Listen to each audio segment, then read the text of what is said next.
አላህ ምን ይላል? ፈመን ዩሪድላሁ አን የህዲየሁ ምልክቱን ነው የሚነግሩን። አላህ ሂዳያ ሊሰጠው ሊያቀናው በአዘል የፈለገለትን ሰው አሉ ምንድነው ምልክቱ? በዚህ ዱንያ የሽረህ ሰድረሁ ሊልኢስላም አሉ ደረቱን ልቡን ለእስልምና ያሰፋለታል አሉ። አላህ አንተ ዲነል ኢስላምን ለማወቅ ለመማር እንዲሁም ለመተግበር ልብህን አስፍቶልህ ከሆነ በአዘል ሂዳያ ሊሰጥህ እንደፈለገልህ በዚህ ማወቅ ትችላለህ። ወመን ዩሪድ አን ዩድለሁ በወንጀሉ በኃጢአቱ ሰበብ ደግሞ ሊያጠመው የፈለገውን ሰው አላህ በአዘል ምንድነው እንደጻፈበት ማረጋገጫው? የጀዐል ሰድረሁ ደይቃ ደረቱን ጠባብ ያረግበታል። ሐረጃ ቸጋራ ያረገዋል። ከአነማ የሰዓዱ ፊ ሰማ ልክ ወደ ላይ ወደ ሰማይ ያለ መሰላል ለመውጣት እንደሚታገል ሰው ኢስላምን ለማዳመጥ ስለ ኢስላም ለመማር ደረቱን ነው የሚያጠብበት አለ። ምክንያቱ ምንድነው? የሰውየው ወንጀል ነው። ስለዚህ እኛም ዛሬ አላህ ምን ያህል ወፍቆናል ስለ ኢስላም ለመስማት ያወቅነውንም ለማስተማር ስለ ኢስላምና ስለ ሙስሊሞች ወቅታዊ ሁኔታ ሲነገር ጉጉታ አለን ወይ ለመስማት? ለዛ ነገር ዝግጁ ነን ወይ? በዛ መምራት እንችላለን? ዝግጁ ከሆነ ሁሌም ሐሳብ ጭንቀታችን የኡማው ነገር የኛም የግል ጉዳይ ከሆነ አልহামዱሊላህ ምልክቱ እየታየ ነው ማለት ነው። ካልሆነ ግን የኢስላም ነገር የሚጨንቀን ብዙ መስማት የማንፈልግ ከሆነ የሆነ ትርፍ ጊዜ ብቻ መሄጃ ስናጣ ጊዜ ለማሳለፍ የምንለው ከሆነ አደጋ ላይ ወድቀናል። ዋና ህይወታችን ይሄ ነውና ማለት ነው። ግልጽ ነው። ስለዚህ ያንን ልናደርግ ይገባናል ነው። ቀልባቸው በሽተኛ የሆኑ ሰዎች ሐቅ ሲመጣላቸው አይወዱም፣ ሐቅን ይጠላሉ ነው። በል ጃአሁም ቢልሐቅ ወአክሰሩሁም ሊልሐቅ ካሪሁን እውነቱን ይዞላቸው ነበር መልእክተኛው የመጣው እነሱ ግን አብዛኛዎቹ እውነትን የሚጠሉ በመሆናቸው ነው። ሶስተኛው ቀልባቸው የተስተካከለ ሰዎች መለያቸው ምንድነው? ኢጃበቱ ዳዕወቲል ኢማን ወሁቡል ኢዝዲያድ ሚንሁ ወደ ኢማን የሚጣሩ ሰዎችን እሺ ብለው ይቀበላሉ። ኢማናቸው በየጊዜው እንዲያድግ እንዲጨምርም ፍቅርና ጉጉቱ ይኖራቸዋል ነው። ይሄ ቀልቡ የተስተካከለ ሰው ነው። ለዚህም ማረጋገጫው ቀልባቸው የተስተካከሉ ሰዎች በሱረቱ አሊ ኢምራን ቁጥር 193 ላይ አላህ ስለነሱ ሲነግረን እንዲህ ይላሉ አለ ረበና ጌታችን አላህ ሆይ ኢነና ሰሚዕና ሙናዲየን እኛ አንድን ሰባኪ ወይም አንድን ተጣሪ ሰማ ነው ዩናዲ ሊልኢማን ወደ ኢማን ጎዳና ሲጣራ ምን በማለት አን አሚኑ ቢረቢኩም በጌታችሁ በአላህ እመኑ በማለት ሲጣራ ሰማ ነው። እኛም ተቀበልነውና ፈአመና በዚህ ጌታ አመንን። በማመናችንም ሰበብ ረበና ጌታችን አላህ ሆይ ፈግፊር ለና ዙኑበና ወንጀሎቻችንን ለኛ ማርልን ወከፍር عنا ሰይአቲና ኃጢአቶቻችንን ከኛ ላይ አብስልን ወተወፈና مع الابرار ከደጋግ ባሪያዎችህም ጋራ ግደለን ውሰደን በማለት ይጠይቃሉ ይለምናሉ። እነማን? ቀልባቸው የተስተካከሉ ሰዎች ወደ ኢማን የሚጣራን ሰው ይፈልጋሉ፣ ባገኙበት ቦታ ያዳምጣሉ፣ ጥሪውን ተቀብለው ደግሞ ያንን ነገር በልቦናቸው ያኖራሉ ማለት ነው። ሙናፊቆች ከሆኑ ግን ያሾፋሉ፣ ከመስመር ይወጣሉ። ቀልባቸው የታመሙ ሰዎች አላህ ምን ይላል? ወኢዛ ማ ኡንዚለት ሱረቱን ይላል ከጌታ አላህ ዘንድ አንድ ሱራ በወረደ ጊዜ ፈሚንሁም መን የቁል ከመናፍቃን መካከል የሚል አለ አዩኩም ዛደትሁ ሃዚህ ኢማና እያሾፉ እያላገጡ አሁን የወረደው ሱራ እስቲ ከናንተ ውስጥ ማንኛው ነው ኢማኑ የጨመረለት ይላል። አላህ ምን አለ? ፈአመ الذين آمنوا فزادتهم إيمانا እነዛማ ያመኑ ሰዎች ኢማንን ጨመረላቸው። ወሁም يستبشرون መልካም የምስራችን የሚገላለጹ ሲሆኑ ወአመ الذين في قلوبهم مرض በልቦናቸው ግን በሽታ ላለባቸው ሰዎች ምንድነው የጨመረው? فزادتهم رجسا إلى رجسهم በርክሰታቸው ላይ እርክሰትን በኩፍራቸው ላይ ሌላ ኩፍር እንጂ አልጨመረላቸውም። ቁርአኑ የወረደው አንድ ነው፣ ስራው ግን ሁለት አይነት ነው። ለተቀበሉት ላመኑበት ኢማንን ሲጨምርላቸው፣ ላላገጡበትና ለካዱት ደግሞ ክህደትን ይጨምርባቸዋል ማለት ነው። ስለዚህ እኛ ቁርአን በሚነበብልን የቁርአን ትምህርት በሚሰጠን ጊዜ ውስጣችን የመቀበሉ ነገር ከየትኛው ግሩፕ ነው? ይሄንኑ ማየት አለብን ማለት ነው። ሌላው አራተኛ አሁንም ቀልቡ የተስተካከለው ሰው መለያው ምንድነው? አተዘኩር ማስታወስ፣ በረሳውና በተሳሳተው ነገር ላይ አለመዘውተር፣ አስታዋሽ ያገኘ ጊዜ ወደ ትክክለኛ ባህሪው መመለስ። ይሄ ቀልቡ የተስተካከለ ሰው መለያው ነው። ወልኢንሳኑ የንሳ ሰው በባህሪው ይረሳል። ወላኪን ሳሒቡል ቀልቢ ሰሊም ቀልቡ ሰላማዊ የሆነ ሰው ግን ምንድነው መለያው? ቢረሳም የተዘከር የረሳውን ነገር ወዲያው ያስታውሳል። ፈዩብሲር ይመለከታል፣ ወላ ያዕማ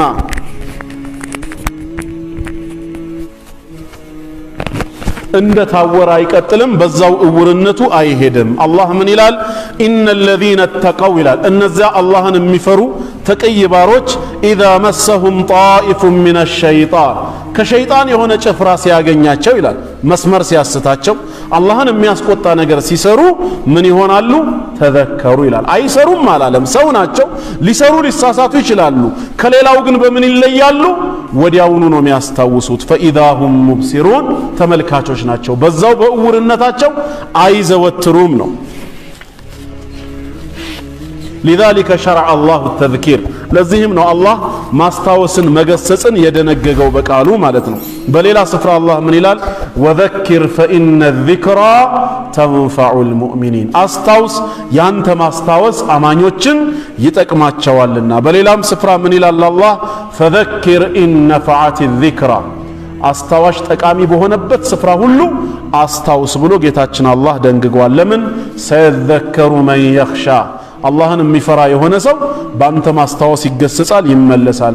ግን ልቡ የተበላሸውስ ወየተጀነቡሃ አልአሽቃ እድለ ቢሱ ሰውማ ካንተ ማስታወስ ይርቃል፣ ጀርባ ይሰጣል። አለዚ የስለ ናር አልኩብራ ታላቂቷን እሳት የሚገባ የሆነ ሰው ثم لا يموت فيها ولا يحيا ሕያው ሆኖም በሰላም አይኖርም ወይም ሞቶ ቅጣቱንም አይገላገልም።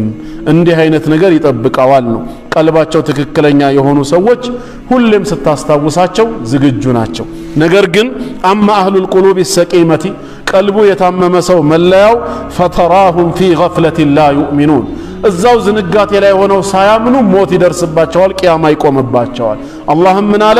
ወአንዚርሁም ከወዲሁ አስጠንቅቃቸው የውመል ሐስረቲ ያን የቁጭቱ ቀን ነገ ቁጭት ከመምጣቱ በፊት ዛሬውኑ አስጠንቅቃቸው። ኢዝ ቁድየል አምሩ ነገሩ ሁሉ ከተፈረደ ከተወሰነ በኋላ ወሁም ፊ ገፍለቲን ወሁም ላ ዩእሚኑን በዛው ዝንጋቴያቸው ላይ ሆነው ሳያምኑ ወደ እኔ ከመምጣታቸው በፊት ዛሬ በዱንያ ጉዳይ ዱንያ ላይ እያሉ አስታውስ ገስጽ ነው የሚለው። ሸይኹ ምን አለው አያይዘው?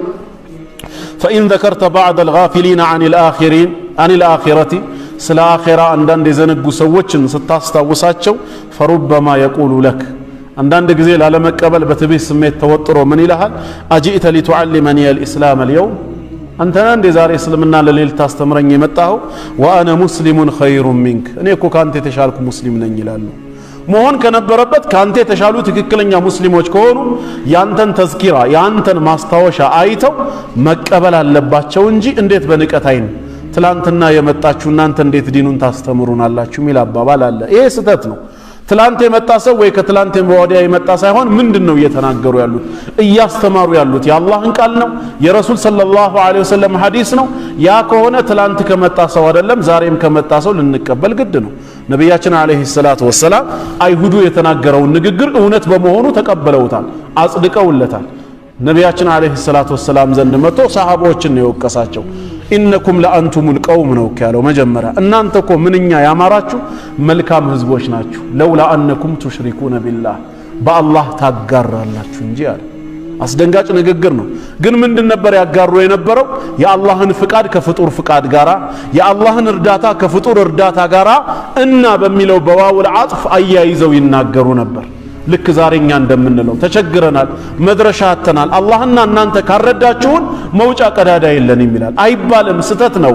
አላህ ካረዳኝ ከዚያም እናንተ ሰበብ ካልሆናችሁኝ ብሎ የሰበቡን ደረጃ ዝቅ አድርጎ ከዚያም በሚለው ቃል መናገር ሲገባው አላህና እናንተ ብሎ የአላህን ረጅነት ከሰዎቹ እርዳታ ጋር አጣምሮ ነው የሚያመጣው። እና በሚለው ቃል የማጣመር ሽርክን ሰሃቦች ይጠቀሙ ስለነበር ያ አይሁዲው ሲናገር ነብያችን ሰለላሁ ዐለይሂ ወሰለም ከዚህ በኋላ እንዳትሉ ብሎ ለሰሃቦች መከሩ።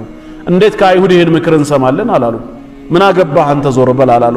ዛሬም ትላንት የመጣችሁ ወይ እንትኖች ዋሃቢዮች ከመባል ይልቅ የሚናገሩት ንግግር ከቁርአንና ከሐዲስ የገጠመ ነው፣ ከትክክለኛው የእስላም አስተምሮ ያልወጣ ነው። ያ ከሆነ ለሐቅ ክብር ሲባል ነው የምንቀበለው፣ ለሰውየው አይደለም።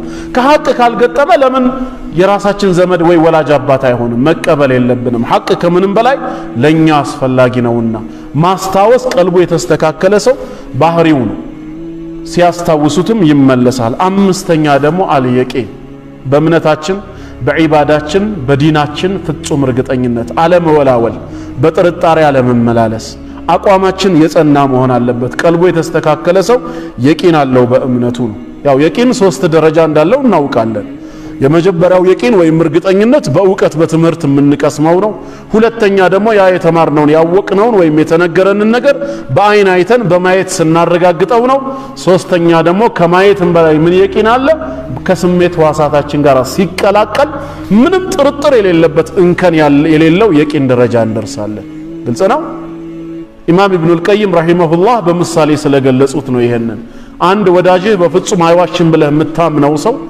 ቤቴ ማር አምጥቻለሁ የመቀሌ ነጭ ማር አለኝ ብሎ ቢነግርህ ያው ነጭ ማር ስለምወድ ነው ታምነዋለህ አይዋሽም ብለህ ያን ሰው ካመንከው እከሌ ቤት ነጭ ማር አለ ብለህ መናገር ትችላለህ እርግጠኛ ነህ ለምን ከሱ ሰምተሃልና እና ከፈለክ ብሎ ቤቱ ይወስድህና በቅርብ ደግሞ አስጠግቶ ሲያሳይህስ ወደ ምን የቂን ተሸጋገረ ወደ አይነል የቂን ተሸጋገረ ግን አንዳንድ ጊዜ የምታየው ነገር ራሱ ሊያጠራጥር የሚችልበት አጋጣሚ ያለ ሙዝ ቢሆንስ ወይ ስኳር ተቀላቅሎ ሌላ ጣትህን ትገትና ወደሱ ሰንዝረ ትቀምሰዋለህ ስሜቱ ከውስጥህ ጋር ሲዋሃድ አሁን ሐቀል የቂን ሆኗል ማለት ነው ከዚህ በኋላ የቂን የለም ከላ ለው ተዕለሙነ ዒልመ ልየቂን ለተረውነ ልጀሂም ثم ለተረውነሃ ዓይነ ልየቂን በማለት ሁለቱን የቂኖች እዚህ ነግሮናል ከላ ኢነሁ ለሐቁ ልየቂን በሚለው በሌላ ስፍራ ደግሞ ሐቀል የቂንን ነግሮናል ከዛ ምን አሉ ሸይኹ አያይዘው ፈዕልሙና ቢልጀነቲ ወናር ዒልሙ ልየቂን አሉ አኺራ የሚባለው ዓለም አለ ጀነት የአማኞች ዓለም አለ ጀሃነም የካህዲያን ዓለም አለ የሚለው እምነታችን ዕውቀታችን ዒልሙል የቂን ነው ዛሬ አላህና መልእክተኛው ስለነገሩን እርግጠኞች ሆነናል ነገ የውሙል ቂያማ ደግሞ በአርዱል ማሕሸር ላይ ሆነን ወኡዝሊፈቲል ጀነቱ ሊልሙተቂን ተብሎ ጀሃነም ደግሞ ለአመፀኞች ቀርባ በሚያዩት ሰዓት ዓይነል የቂን ይሆናል አሉ ከዛስ የጀነት ሰዎች ከጌታቸው ውሳኔ በኋላ ጀነት ውስጥ ገብተው ከጸጋዋ መቋደስ መብላት መጠጣት ሲጀምሩ የጀሃነም ሰዎች ወደ ቅጣቱ ተወርውረው ቅጣቱን ሲቀምሱ ሐቀል የቂን ይሆናል አሉ የመጨረሻው የየቂን ደረጃ ነው ስለዚህ ዛሬኛ በያዝነው እስልምናችን በያዝነው የዒባዳ መንገድ የቂን ሊኖረን ይገባል የቂን ከሌለን ቀልባችን በሽተኛ ሆኗል ማለት ነው አላህ የሙተቂኖችን ባህሪ ሲገልጽ ወቢልአኺረቲ ሁም يوقنون ያለው የሚያረጋግጡ ነው በሌላም ስፍራ ኢነ ፊ السماوات والارض لآيات للمؤمنين وفي خلقكم وما يبث من دابة آيات لقوم يوقنون ለሚያረጋግጡ ህዝቦች ነው ምልክትነቱ ነው የሚለው ጠቃሚነቱ በእምነት የቂን ማለት እርግጠኛ ሆኖ መገኘት በራሱ ቀልቡ መስተካከል ሌላው መለያ ነው ሙናፊቆች ከሆኑ ግን በልሁም في شك يلعبون በዛው ጥርጣሬያቸው ውስጥ የሚዋልሉ ናቸው ነው ወላ يعرف اليقين الا كما قال تعالى እንደ አይነት ተጠራጣሪዎች የቂንን አያውቁም አላህ እንደነገረን የውሙል ቂያማ ቢሆን እንጂ ምን አለ የውሙል ቂያማ ወለው ተራ ኢذል ሙጅሪሙን ከሃዲያንን አመፀኞችን ብታያቸው ኖሮ ይላል አላህ ናኪሱ ሩኡሲሂም ራሶቻቸውን ያቀረቀሩ ሆነው عند ربهم በጌታቸው ዘንድ በኃጢያታቸው ምክንያት በእፍረት ራሶቻቸውን ያቀረቀሩ ሆነው ምን ይሉ ነበር አለ የዛኔ ረበና ጌታችን አላህ ሆይ አብሰርና ዛሬ ሁሉን ነገር አይተናል ወሰሚዕና የተባለውን ሁሉ ሰምተናል ስለዚህ ፈርጅዕና አንዴ ወደ ዱንያ እድል ስጠንና መልሰን ናዕመል ሳሊሃ መልካም ስራ ሰርተን እንመለስ ለምን ኢና ሙቂኑን አሁን እርግጠኛ ሆነናል አሉ ግን የማይጠቅምበት ቀን ነው ስለዚህ ዛሬ በእምነታችን የቂን ይኖረን የቂን ከሌለን ሸክ ካለብን ወደ ኩፍር ነው የምንገባው እስልምና በፐርሰንት ተቀባይነት የለውም 100% በእምነታችን እርግጠኛ መሆን አለብን 100% አላህን እንደምንገናኘው በአኺራ እርግጠኛ መሆን አለብን ይሄ አኺራ የሚባለው ዓለም እውነት ግን ሊኖር ይችላል የሚል ጥርጣሬ ካለብን አላመንም ማለት ነው ወይም አንዳንዶች እንደሚሉት ጽድቅና ኩነኔ ቢኖርም ባይኖርም ከክፋት ደግነት ሳይሻል አይቀርም ይላሉ ምናልባት እንደው አኺራ የሚባለው ዓለም ካለ ዛሬ የሰራነው ደግነት ይጠቅመናል ለማለት ነው አይጠቅምም አህመድ ዲዳት ረሂመሁላህ ይሄ ጥያቄ ቀረበላቸው ይባላል ምንድነው እሱም ከአንድ ኤቲስት ነው አህመድ ዲዳት ብሎ ጠየቃቸው እንደው ይሄ እናንተ በአኺራ የምትሉት ነገር በሳይንሱ ዓለም ከፍተኛ ጥናት ተደርጎበት ምርምር ተካሂዶበት እንበልና አለ በመሳሌ ድንገት የምርምሩ ውጤት ከሞት በኋላ የሚነሳ አካል የለም የሚል ቢሆን ኖሮ ምን ይሰማዎታል አላቸው ልክ እስከ ዛሬ የለፉለት ጌታ ሸህዋውትን የገደቡት ነገር እንደው አይቆጮትም ለማለት ነው። ምን ይሰማዎታል ውሸት ሆኖ ቢገኝ ሲላቸው በራሱ መንሃጅ ነው የመለሱለት። አሁን አንተ እንዳልከው ምርምር ተካሂዶበት ሳይንቲስቶች ከፍተኛ ጥናት አድርገውበት አኺራ የተባለው ነገር መኖሩ ቢረጋገጥ አንተ ከሚደርስብህ ክስተት የበለጠ አይደርስብኝም አሉ። አንተስ ምን ይሰማሃል? እኔስ እንዳልከው በቃ ሞቼ ቀረው አልተቀሰቀስኩም አኺራ የለም ቢባል፣ በምርምሩ ሂደት ግን መኖሩ ቢረጋገጥስ አንተ የምትከስረው ጀሃነም እሳት በመግባት ነው። አንተ ከደረሰብህ ክስረት አይደርስም። የማን ይሻላል እኮ እያሉት ነው በዛው ሎጂክ። ስለዚህኛ አኺራ ለመምጣቱ ምንም ጥርጥር የለንም፣ ደሊልም አያስፈልገውም፣ ውስጣችን ስለተቀበረ ብቻ ነው። አላህ በሰው ልቦና ውስጥ ዘላለማዊነትን ተክሏል። የውመ ሚነል አያም እንሞታለን ነው እንጂ የምንለው ዛሬ እኔ እሞታለሁ የሚል ሰው አለ እንዴ? ቀብሩን የሚያዘጋጃለ ዛሬ ሟች ነኝ ብሎ ሀታ ሌላው ይቅርና ሚሊዮኖችን በአጠገቡ እያየ በሞት የቀጠፈው የኢቦላ ወረርሽኝ በሽታ አይኑ እያየ ሚሊዮኖችን እዛው በደቂቃው ሲገል አይቶ 1 ሚሊዮን አንደኛው እሱ ሆኖ ቢያዝስ መድኃኒት እዛ ጋር አለ ከተባለ ይሄዳል አይሄድም? ሚሊዮኖች የሞቱበት እኔ ድናለሁ እንዴ ባይሆን ቀብር ገብቼ ልጠብቀው ሚላለ ላላላ ምናልባት ድን ይሆናል ነው። ሁሌም እኖራለሁ ውስጣችን ነው ያለው። ስታነጋ አመሻለሁ ነው፣ ስታመሽ ደግሞ አነጋለሁ ነው። አንድ ቀን ሟች ነን ኢን ጀነራል ተቀብለነዋል። በነፍስ ወከፍ ግን ዛሬ ነው መሞተው የሚል ሰው የለም። ሁሌም እኖራለሁ ነው። ለምንድን ነው አላህ ይሄን የመኖር ምኞት የተከለው ነው አሁን ጥያቄው። መጀመሪያም አላህ የህያዋን አምላክ ነው፣ የሙታን አምላክ አይደለም። በውስጣችን የተከለው ተሕቂቅ ሊያደርግልን ነው። ያ ግን መቼ ነው? የውሙል ቂያማ ነው። እውነት ነው፣ ሁሌም መኖራችን አይቀርም። ዘላለማዊነት ውስጣችን አለ። ያ ዘላለማዊነት ግን በአኺራ ነው፣ ወይ በጀነት ነው ካልሆነ በጀሃነም ነው። አላህ ይጠብቀን። ያንን አሳምረን እንድንሄድ ዛሬ በእምነታችን የቂን ሊኖረን ይገባል። ሰዓት አልፏል ተብያለሁ። ስለዚህ ኢንሻአላህ ያው በጥቅሉ ዋናው አንድ ሁለት እያሉ ነጥቡን ማብራራቱ ሳይሆን የተግባር ሰው ሆኖ መገኘት ነው።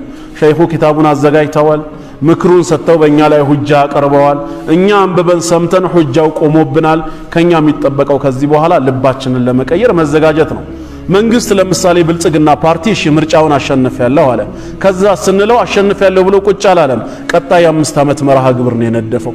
ከ2014 እስከ 2018 ቀጣይ ምርጫ እስኪመጣ ባሉት 5 ዓመታት ውስጥ ምን መስራት አለብኝ እቅድ ፕሮግራም አውጥቷል። እንደ ፖለቲካ ፓርቲ ትምህርት ቤቶች ለ2014 ምዝገባ ጨርሰን አዘጋጅተናል ብለው የ2014 ትምህርቱን አዘጋጅተው አሰናድተዋል።